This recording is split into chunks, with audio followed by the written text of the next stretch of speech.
નમસ્કાર વિદ્યાર્થી મિત્રો માસ સ્પેક્ટ્રોસ્કોપીની થિયરી ના વિડીયોઝ આપે જોયા હશે. મિત્રો, ચાલુ સાલે પરીક્ષાઓ જે છે એ મોટે ભાગે ઓનલાઈન લેવાનાર છે. એવા સંજોગોમાં પ્રશ્નો જે છે MCQ પ્રકારના પૂછાવાના છે. એટલે આજે આપણે માસ સ્પેક્ટ્રોસ્કોપીને લગતા MCQs આ વિડીયોમાં આપણે જોઈશું. મિત્રો, નેટ અને સ્લેટની પરીક્ષામાં પણ આ પ્રકારના MCQ પૂછાતા હોય છે. એટલે MSc થયા બાદ તમને એ પરીક્ષા આપવામાં પણ આ વિડીયો અવશ્ય મદદરૂપ થશે. મિત્રો, પહેલું જે છે, which of the following main component of mass spectroscopy deal with resolving the ions into their characteristic mass components according to their mass to charge ratio. નીચેના પૈકીમાંથી કયું કોમ્પોનન્ટ, મુખ્ય કોમ્પોનન્ટ જે છે એ કોઈ પણ આયન જે છે એના માસ અને માસ ટુ ચાર્જ રેશિયોને એનાલાઇઝ કરે છે અથવા તો એને દર્શાવે છે. મિત્રો, અહીંયા જે છે ion source, analyser, detector system અને એનાલાઇઝર ટ્યુબ. તો એમાં આયન સોર્સ છે મિત્રો, આપણે જાણીએ સ્પેક્ટ્રોસ્કોપ કે જેમાં આયન જે છે એ કમ્પાઉન્ડ જે છે એ હાઈ ટેમ્પરેચર અને પ્રેશરથી ઇન્જેક્ટ કરવામાં આવે છે અને આયોનાઇઝેશન ચેમ્બરની અંદર એ આયોનાઇઝેશન પામે છે. ત્યારબાદ એનાલાઇઝર ટ્યુબમાં જે છે એ પ્રવેગિત થાય છે, ડિટેક્ટર દ્વારા નોંધાય છે અને પછી એ એનાલાઇઝર દ્વારા એનાલાઇઝ થાય છે. એટલે એનાલાઇઝર જે છે એ જે માસ અને માસ ટુ ચાર્જ રેશિયો જે છે એને ખાસ નિર્ધારિત કરે છે. તો મિત્રો, અહીંયા અગત્યની બાબત એ છે કે આન્સર જે છે એ એનાલાઇઝર આવે. તો એનું એક્સપ્લેનેશન પણ અહીંયા આપેલું છે, પણ મિત્રો તમે કહી શકો કે એનાલાઇઝર દ્વારા જ અણુનું માસ અને માસ ટુ ચાર્જ રેશિયો જે છે એ ડિસાઇડ થતો હોય છે. બીજો ક્વેશ્ચન છે, who discovered the mass spectrophotometer. Mass spectrometer જે છે એની શોધ કોણે કરી હતી? મિત્રો, જે થોમ્સને શોધ કરી હતી. આ આપણે યાદ રાખવું પડે. તો જે થોમ્સન દ્વારા આન્સર બી છે, માસ સ્પેક્ટ્રોફોટોમીટરની જે છે 1897માં એણે ડિઝાઇન કર્યું હતું. તો મિત્રો, આ એક બાબત છે. ઘણા ભૂલથી FW એસ્ટોન જવાબ આપે છે. એસ્ટોને એ પછી વર્લ્ડ વોર પછી એની ઉપર સારું એવું કામ કર્યું હતું, પણ મેઇન જે એના ડિસ્કવર કરનાર જે છે જે થોમ્સન હતા. ત્રીજો ક્વેશ્ચન છે, in which state of matter mass spectroscopy is being perform. કમ્પાઉન્ડનું કયું સ્વરૂપ હોય છે કે જેમાં માસ સ્પેક્ટ્રોસ્કોપી જે છે એ લેવામાં આવે, કયા સ્વરૂપમાં? તો મિત્રો, આપણે જાણીએ છીએ કે કમ્પાઉન્ડને ગેસિયસ ફોર્મમાં હાઈ પ્રેશર સાથે કન્વર્ટ કરવામાં આવે છે. એટલે સોલિડ નહીં, લિક્વિડ નહીં, પણ ત્રીજું ગેસિયસ ફોર્મ જે છે એ સ્વરૂપમાં એને ઇન્જેક્ટ કરવામાં આવે છે. તો જવાબ જે છે સી, ગેસિયસ. ચોથો ક્વેશ્ચન છે, which species of following is used to bombard with the sample for which mass spectroscopy has been performed. મિત્રો, અહીંયા માસ સ્પેક્ટ્રોસ્કોપીની અંદર આપણે જાણીએ છીએ, થિયરીમાં મેં તમને વાત કરેલી કે જેવો આયોનાઇઝેશન ચેમ્બરમાં આપણે ઇન્જેક્ટ કરીએ છીએ સેમ્પલ, એટલે ઇલેક્ટ્રોન બીમનો મારો કરવામાં આવે છે. એટલે ઇલેક્ટ્રોન બીમ દ્વારા અણુ જે છે એને પહેલાં રેડિકલ આયનમાં, જેને મોલેક્યુલર આયન કહેવામાં આવે છે, એમાં કન્વર્ટ કરવામાં આવે છે અને પછી વધારે તીવ્ર ઇલેક્ટ્રોન બીમ આપાત કરતાં એનું ફ્રેગમેન્ટેશન થાય છે, એટલે નાના ટુકડાઓમાં વિભાજન થાય. એટલે ઇલેક્ટ્રોન બીમ જે છે એ અહીંયા વાપરવામાં આવે છે. આલ્ફા પાર્ટિકલ, ન્યુટ્રોન કે પ્રોટોન વાપરાતા નથી. તો અહીંયા ઇલેક્ટ્રોન બીમ જે છે આપણો સી એ આન્સર છે મિત્રો. પાંચમું જે છે, separation of ion in mass spectrophotometer take place on the basis of which of the following. તો માસ સ્પેક્ટ્રોમીટરમાં શાના આધારે આયનોનું સેપરેશન થાય છે? માસના એટલે કે એના વજનના આધારે, ચાર્જના આધારે એટલે કે એનો વીજભારના આધારે, એના અણુભારના આધારે કે માસ ટુ ચાર્જ રેશિયોના આધારે. તો મિત્રો આપણે જાણીએ છીએ M/E અથવા તો M/Z કહેવામાં આવે છે ને એના આધારે વર્ગીકૃત. એટલે માસ ટુ ચાર્જ રેશિયો જે છે એ બહુ જ અગત્યનો છે. તો આન્સર જે છે એ ડી છે. છઠ્ઠો ક્વેશ્ચન છે, the base peak is mass spectrum is. Base peak in mass spectrum is કયું? તો મિત્રો આપણે જાણીએ છીએ બેઝ પીક કોને કહેવાય છે કે સૌથી હાઈએસ્ટ જેની તીવ્રતા છે એ બેઝ પીક છે અને એની તીવ્રતાને ઇન્ટેન્સિટીને 100% લેવામાં આવે છે, હોય છે નહીં લેવામાં. એટલે બધા પીક મળે એમાંથી જે હાઈએસ્ટ તીવ્રતા ધરાવતું પીક જે છે એ બેઝ પીક કહેવાય છે અને એની રિલેટિવ ઇન્ટેન્સિટી જે છે એ 100 કન્સિડર કરવામાં. તો મિત્રો લોએસ્ટ માસ પીક ખોટો આન્સર છે. The peak of corresponding to parent ion વાળું પણ નહીં. ધ હાઈએસ્ટ માસ પીક એ પણ નહીં. તો શું છે? The peak set to 100 relative intensity. તો ડી જે છે એનો આન્સર છે. તો સૌથી ઊંચાઈ ધરાવતું પીક જેને 100%, એવું જરૂરી નથી કે પેરેન્ટ આયનનું એટલે કે મોલેક્યુલર આયનનું જ હોય પીક એ. તો 100% આપણો જવાબ જે છે ડી છે. તો છઠ્ઠો ક્વેશ્ચન ડી જવાબ. મિત્રો સાતમો question, the molecular ion peak of ethanol will be observed at M/Z value of. મિત્રો કોઈ પણ સંયોજનનું મોલેક્યુલર આયન પીક એટલે એનો અણુભાર. આ વસ્તુને યાદ રાખવાની. તો અહીંયા ઇથેનોલની વાત છે. તો ઇથેનોલનું MIP મોલેક્યુલર આયન પીક ક્યાં મળશે? તો સ્વાભાવિક જ એના અણુભારે. તો આપણે સીધું જ એનો અણુભાર મિત્રો ગણી કાઢવાનો. તો CH3CH2OH. મિત્રો આ જે છે એ ઇથેનોલ છે. તો જે ઇથાઇલ સમૂહ જે છે એના 29 અને OH સમૂહ છે એના 17, એમ કરીને ગણીએ તો 46 મિત્રો એનો અણુભાર થાય. તો 46 જે છે એ આપણો આન્સર થશે. એટલે એ જે છે એ મિત્રો એનો આન્સર થાય. તો આમ આપણે કહી શકીએ કે આન્સર એ છે. તો કોઈ પણ સંયોજનનો મોલેક્યુલર આયન પીક આપણને શોધવાનું કહે એટલે તરત જ એનું અણુસૂત્ર લખી અને એનો અણુભાર ગણી કાઢવાનો. તો મિત્રો આવા પ્રશ્નો ઘણા બધા પૂછાઈ શકે. તો કોઈ પણનું મોલેક્યુલર આયન પીક પૂછ્યું હોય ત્યારે એનો અણુભાર ગણી કાઢવાનો, એ જ એનું MIP થશે મિત્રો. આઠમો ક્વેશ્ચન છે, માસ સ્પેક્ટ્રમ ઇઝ આ પ્લોટ ઓફ.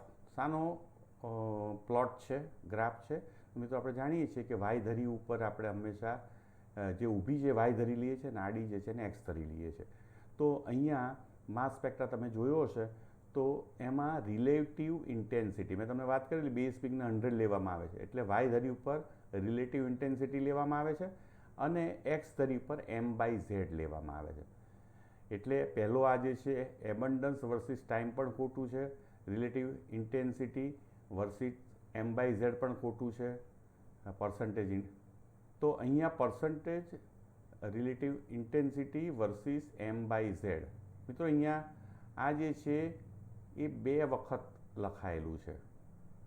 એટલે અહીંયા જવાબ જે છે એ M/Z વાળો અહીંયા ડી કન્સિડર કર્યો છે આપણે, પણ અહીંયા ભૂલ થઈ ગઈ છે. એટલે આ બાબતને ધ્યાનમાં રાખજો કે રિલેટિવ ઇન્ટેન્સિટી વર્સિસ M/Z. નવમો ક્વેશ્ચન છે મિત્રો, which of the following statement regarding mass spectroscopy is wrong. નીચેના 4 જે સ્ટેટમેન્ટ આપ્યા છે એ પૈકીનું કયું ખોટું છે?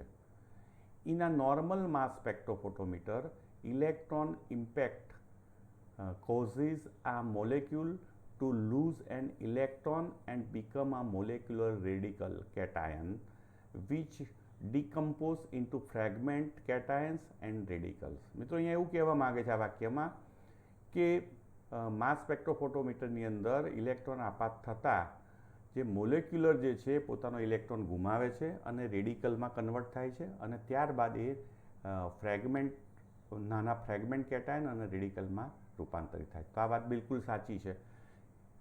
બીજું જે છે only cations can be detected by a normal mass spectrophotometer. મેં તમને વાત કરેલી કે ફ્રેગમેન્ટેશન થાય તો એમાંથી કેટાયન અને રેડિકલ ઉત્પન્ન થાય છે.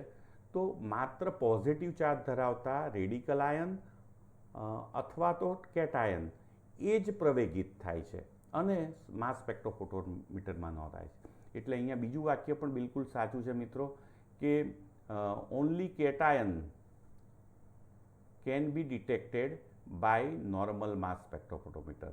મિત્રો ત્રીજું છે a compound whose molecule contain just a bromine atom shows two molecular ion peak for similar intensity at +1 and at -1 of the average m/z. મિત્રો બ્રોમિન જે છે એનો અણુભાર આપણે 80 લઈએ છીએ. એ 80 જે છે એવરેજ છે, પણ વાસ્તવિક રીતે બ્રોમિનનો પરમાણુભાર જે છે એ 79 અથવા તો 81 બેમાંથી એક છે. એટલે જો આપણે વાત કરીએ કે ધારો કે ઇથાઇલ બ્રોમાઇડ હોય તો ઇથાઇલ બ્રોમાઇડનો અણુભાર 80 બ્રોમિનનો અને ઇથાઇલ સમૂહનો 29, એટલે 109 થાય ઇથાઇલ બ્રોમાઇડનો. એટલે એ એવરેજ છે, પણ જ્યારે એનો પીક મળે છે ત્યારે બ્રોમિન 79 અથવા તો બ્રોમિન 81, અને આપણે જાણીએ છીએ કે 79 ને 81 બ્રોમિન બંનેનું પ્રમાણ સરખું હોય છે. એટલે કે બે સરખી ઇન્ટેન્સિટી ધરાવતા સિમિલર ઇન્ટેન્સિટી ધરાવતા પીક મળે છે. એક મળશે 108 મળશે અને બીજો 110 મળશે, કારણ કે 109 એ એવરેજ છે. એટલે આપણે એમ કહી શકીએ +1 અને -1 મળે છે. તો આ વાક્ય પણ સાચું છે. તો ઉપરના ત્રણેય સાચા છે. છેલ્લું છે molecular ion peak always have even number values of m/z. અહીંયા એવું કહે છે કે મોલેક્યુલર આયન પીક MIP મિત્રો હંમેશા અણુભાર દર્શાવે છે, તો એ માત્ર બેકી સંખ્યામાં જ m/z. તો એ વાત ખોટી છે. એકી સંખ્યા ધરાવતા પણ અણુઓ હોય છે અને એનું પણ m/z. એટલે છેલ્લું વાક્ય જે છે મિત્રો ખોટું છે. તો ઉપરના 3 ABC સાચા છે, D ખોટું છે. તો અહીંયા કીધું છે કયું ખોટું છે, તો આપણો જવાબ છે D. તો મિત્રો આન્સર D થશે. 10મો ક્વેશ્ચન છે, which of the following statement is wrong. મિત્રો તમને અહીંયા એવું કીધું છે કે કયું ખોટું છે. તો પહેલું છે a conventional mass spectrometer employs high energy UV radiation. મિત્રો આપણે જાણીએ છીએ કે માસ સ્પેક્ટ્રોસ્કોપીની અંદર કોઈ પણ તરંગ વપરાતું નથી ઇલેક્ટ્રોમેગ્નેટિક સ્પેક્ટ્રમનું, એટલે યુવી રેડિયેશન અહીંયા વપરાતું નથી. અહીંયા તો ઇલેક્ટ્રોન બીમ વાપરવામાં આવે છે, એટલે પહેલો ખોટો છે. બીજું જે છે a conventional mass spectrometer does not employ a spectrophotometric detector. તો આ વાત સાચી છે કે એમાં સ્પેક્ટ્રોફોટોમેટ્રિક ડિટેક્ટર નથી હોતું, કારણ કે તરંગ જ નથી હોતું. અહીંયા તરંગને ડિટેક્ટ કરવાનું હોતું નથી. અહીંયા માસ m/z ને ડિટેક્ટ કરવાનો છે. એટલે આ વાક્ય સાચું છે.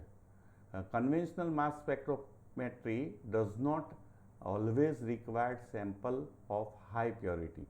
મિત્રો અહીંયા હાઈ પ્યોરિટી ધરાવતા સેમ્પલની જરૂર નથી હોતી. આ વાક્ય પણ સાચું છે. થોડીક ઇમ્પ્યોરિટી હોય તો માસ સ્પેક્ટ્રોસ્કોપીમાં ચાલે છે. આ mass spectrum does not show signal due to uncharge radical. તો એ વાત સાચી છે કે ચાર્જ વગરનો, પોઝિટિવ ચાર્જ વગરનો કોઈ પણ રેડિકલ હોય એ એસેલરેટ થતો નથી અને ડિટેક્ટર પર નોંધાતો નથી. એટલે B, C અને D સાચા વિધાનો છે, જ્યારે એ ખોટું છે, જેમાં યુવી લાઇટ વપરાતી નથી. તો આ મિત્રો આપણો આન્સર જે છે એ છે. 11મું છે, which of the following statement regarding electron impact mass spectrometry is true. કયું સાચું છે? તો પહેલું છે સેમ્પલ નીડ્સ આઇસોટોપિક લેબલ્સ. તો આઇસોટોપિક લેબલની જરૂર નથી, એટલે પહેલું વાક્ય ખોટું છે. આપણે સાચું શોધવાનું છે.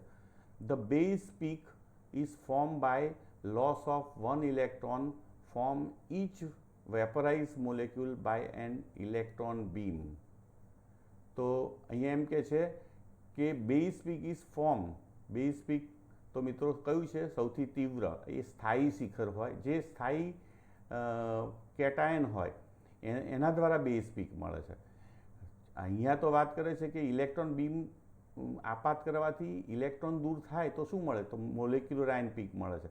એટલે અહીંયા બેઝ પીક નહીં, પણ મોલેક્યુલર આયન ઇઝ ફોર્મ એ હોવું જોઈએ. એટલે આ વાક્ય પણ ખોટું છે. Compound must have functional group to show આ માસ સ્પેક્ટ્રમ. મિત્રો એવું જરૂર નથી કે ફંક્શનલ ગ્રુપ હોવું જોઈએ. કોઈ પણ કમ્પાઉન્ડ જે છે ફંક્શનલ ગ્રુપ વગરનું પણ માસ સ્પેક્ટ્રા આપી શકે છે. એટલે ઉપરના ત્રણેય વાક્યો ખોટા છે. ચોથું, a meaningful mass spectrum can sometimes be obtained on a very small sample of an impure compound. તો આ વાત સાચી છે, થોડુંક ઇમ્પ્યોર કમ્પાઉન્ડ હોય તો પણ માસ સ્પેક્ટ્રમ જે છે ઇઝીલી લઈ શકાય છે. તો આન્સર આપણો જે છે એ ડી છે મિત્રો. 12th, જો 12 છે, the path of ions after detection depends on. મિત્રો, જે આયન જે ઉત્પન્ન થાય છે એને પ્રવેગિત કરવામાં આવે છે, અને પ્રવેગિત થયા પછી મેગ્નેટિક ફિલ્ડમાં એનું ડિફ્લેક્શન થાય છે, એ વળે છે. તો એવું કહે છે કે the path of ions after deflection થાય છે, એ શાના ઉપર આધારિત છે? તો આપણે જાણીએ છીએ only the mass of ion, વજન ઉપર આધારિત છે. બીજું, only the charge of ion, એના વીજભાર ઉપર આધારિત છે. Both charge and the mass of the ion, તો યસ, એમ અને ઝેડ બંને ઉપર. તો માસ અને charge, neither the charge or nor mass of the ion. તો સી જે છે આપણું સાચો જવાબ છે કે એમ એટલે કે એનો વજન અને એનો ચાર્જ વીજભાર બંને ઉપર આધારિત છે, એમ બાય ઝેડ ઉપર. એટલે આન્સર જે છે એ મિત્રો સી થાય. મિત્રો નેક્સ્ટ 13મો ક્વેશ્ચન છે, which of the following statement is false for mass spectroscopy. મિત્રો કયું ખોટું છે? પહેલું છે, mass spectroscopy is use to identify unknown compounds within a sample and to elucidate the structure and chemical properties of different molecules. તો મિત્રો બિલકુલ સાચું છે.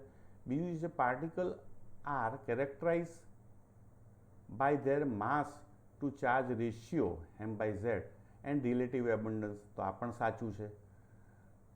This technique basically studies the effect of ionizing energy of molecule. બિલકુલ સાચું છે. Ionising એનર્જીને આધારિત આ જે છે સ્ટડી એ થતો હોય છે. These techniques can be used on all state of matter. તો આ ખોટી વાત છે મિત્રો. માત્ર ગેસિયસ સ્ટેટ એમાં જ આપણે અભ્યાસ કરી શકીએ છીએ, સોલિડ લિક્વિડ એમાં થઈ શકતો નથી. એટલે આન્સર આપણો જે છે એ ખોટું વાક્ય જે છે ડી છે. 14th, separation of ion in mass spectrometer take place on the basis of which of the following? તો મિત્રો આપણે જાણીએ છીએ કે mass, charge, molecular weight and mass to charge ratio. તો આપણે જાણીએ છીએ D, mass to charge ratio જે છે આપણો સાચો જવાબ છે. 15મો ક્વેશ્ચન છે, which type of ionic species are allowed to pass through the slit and reach to collecting plate? Negative ions of all mass, positive ions of the specific mass, negative ions of the specific mass and positive ions of all masses. મિત્રો અહીંયા positive ions of specific માસ એ સાચો જવાબ છે. મિત્રો આપણે જાણીએ છીએ કે નેગેટિવ આયન કે તટસ્થ એ ક્યારેય પ્રવેગિત થતા નથી અને ડિટેક્ટર પર સુધી પહોંચતા નથી અને નોંધાતા નથી. એટલે ચોક્કસ વજન ધરાવતા, માસ ધરાવતા, સ્પેસિફિક માસ ધરાવતા પોઝિટિવ આયન્સ જે છે એ જ પ્લેટ ઉપર કલેક્ટ થાય છે. તો આ મિત્રો એનો જવાબ છે બી. તો આજના આ વિડીયોઝમાં આપણે માસ સ્પેક્ટ્રોસ્કોપી વિશેના MCQ જે છે એ જોયા. બીજા ભાગમાં આપણે વધુ MCQ સાથે ફરી મળીશું. ત્યાં સુધી રજા આપજો. મિત્રો માસ સ્પેક્ટ્રોસ્કોપીના વિડીયો અવશ્ય જોજો કે જેથી આ પ્રશ્નો જે છે વધુ સહેલાઈથી તમે સમજી શકો. ફરી મળીશું, ત્યાં સુધી રજા આપશો. નમસ્કાર.